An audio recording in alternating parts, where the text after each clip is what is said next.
Hello everyone. This is part 2 of section 6.1, confidence intervals for the mean. Last time we saw example 6 where it was a little tedious because we actually had to first find the critical value for the confidence interval of 92%. So we had to go through that process of either using the formula to find the area or intuitively finding the area from building our little diagram. But in example 7, I think you're going to find this a little bit easier. Please make sure you remember that our little table where the population mean is mu, population standard deviation sigma, sample mean x bar, and sample standard deviation s. So if we look at example 7 here, now a researcher wishes to estimate the average amount of money a person spends on lottery tickets. And from past studies, so here's the given.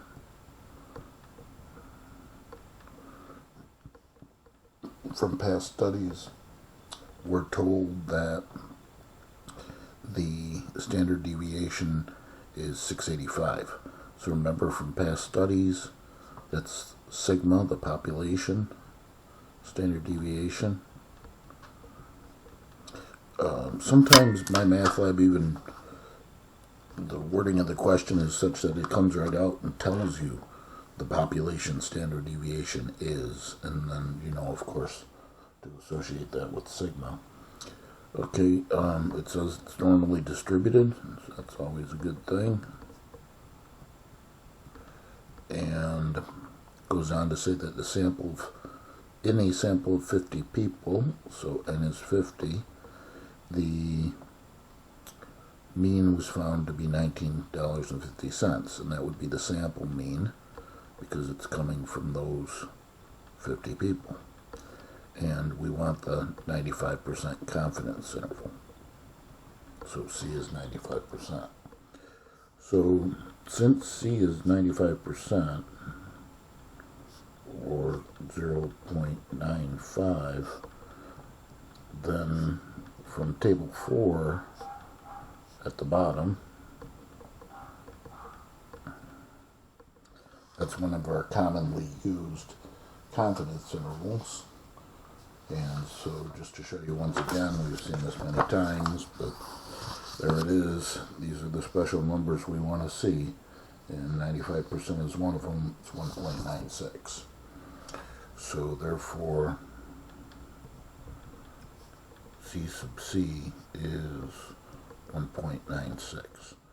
So all we need to do now is calculate the margin of error, and that's given by the formula Z sub C sigma over the square root of n, which is the 1.96 times, and then we have sigma was the 685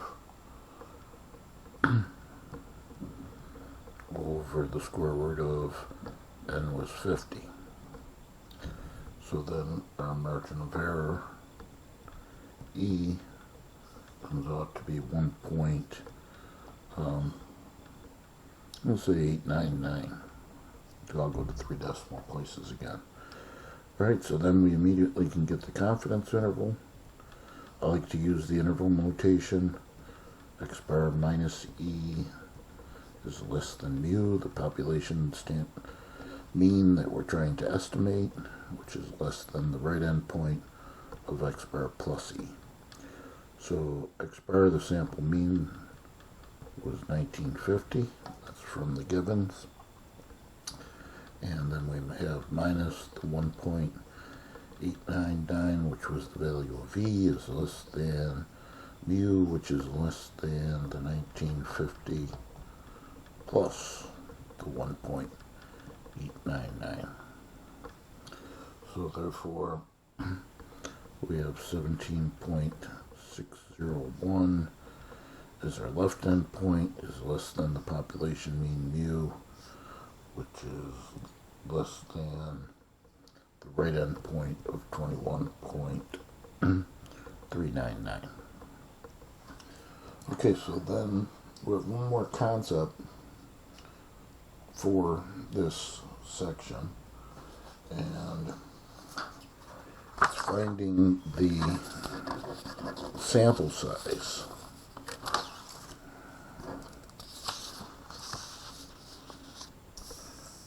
for the mean. So this is actually just an algebraic manipulation of our formula for the margin of error. For those of you that are fans of algebra, just to show it on scrap paper here, you don't have to worry about this, but we had that E is Z sub C sigma over the square root of n. What we want to do now is find the square root of n, or find out what n is.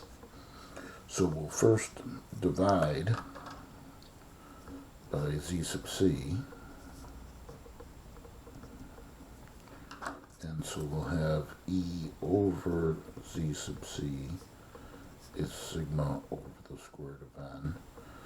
And then I'm going to choose to just reciprocate both sides, so Z sub C over E is the square root of n over sigma. And then if I multiply both sides by sigma, I have Z sub C times sigma over E is the square root of n. So that's just multiplying both sides by sigma to get rid of the sigma. And then if we square both sides, we have our formula. Z sub C sigma over E quantity squared is equal to n. So nothing to worry about. That was just for you fans of algebra, to show you that it's just an algebraic manipulation there of our formula. And basically, you'll know to use this formula. It is on our formula sheet, so just to reference that, if you look at our formula sheet here, it says the minimum sample size to estimate mu, and there's n, and there's the formula. And so if they ask you how many or how large a sample, that's when we're going to use this formula. So we're going to be given the confidence level C. That'll help us find Z sub C. We'll be given the margin of error, and also within the context of the problem, the standard deviation sigma will be given. And there's a little note there that we could use S instead of sigma if n is greater than or equal to 30. But in example 8, we want to estimate the mean number of sentences in a magazine advertisement. Okay, so the how many magazine and advertisements, that's suggesting we need to know n. So in terms of the givens and what we want, maybe we'll say n is question mark. We're also given that we want to be 95% confident, so C is 95%, that the sample mean is within one sentence. So within one sentence is suggesting the margin of error, E. It would be plus or minus 1. And we assume that the sample standard deviation, so I guess that's S then, is 5.0. Alright, so the nice thing is that C is equal to 95%, which is 0.95. And then from table 4 again at the bottom, that's a nice one, we know Z sub C.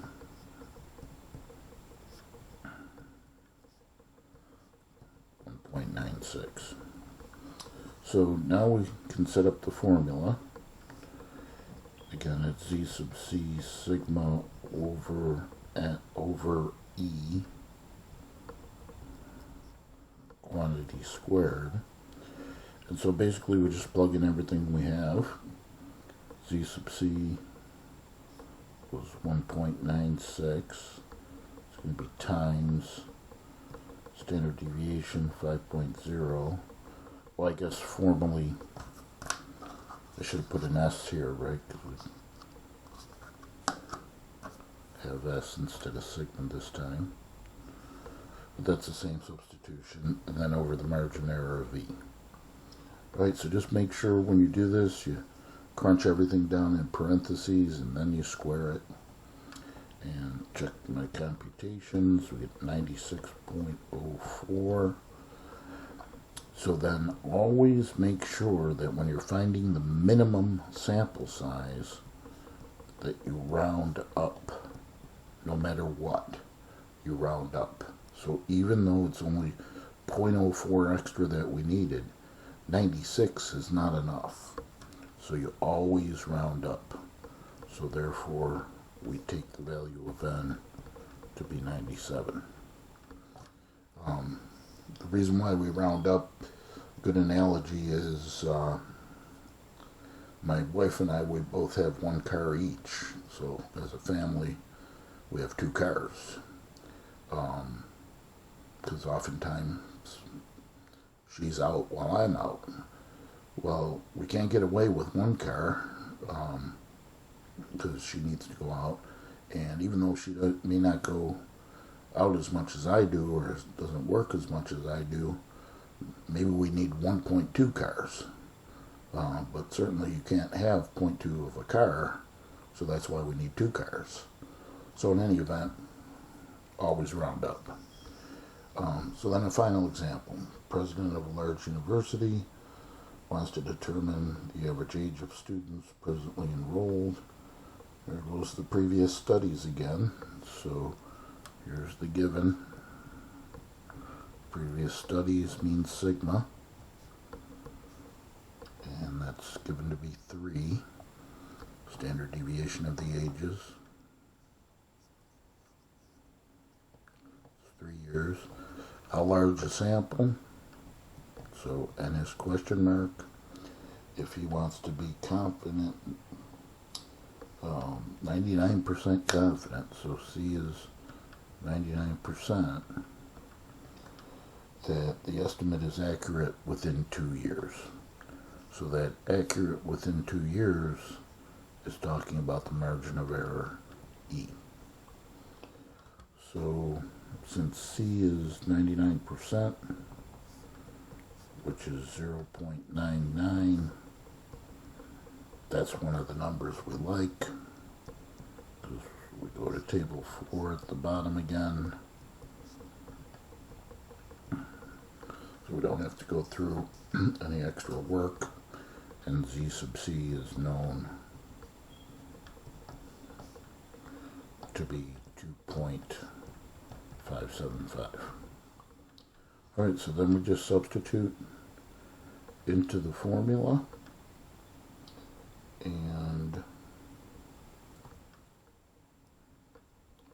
n would be equal to, again, if you want to rewrite the formula, Z sub C sigma over E quantity squared. Substituting, got the 2.575 times standard deviation was 3. That's over E, which was 2, but as a quantity squared. And here we get 14.92. And we always round up to the nearest whole number. So we take n to be 15. Alright, so that's the end of section 6.1. And we'll see you when you're ready for 6.2.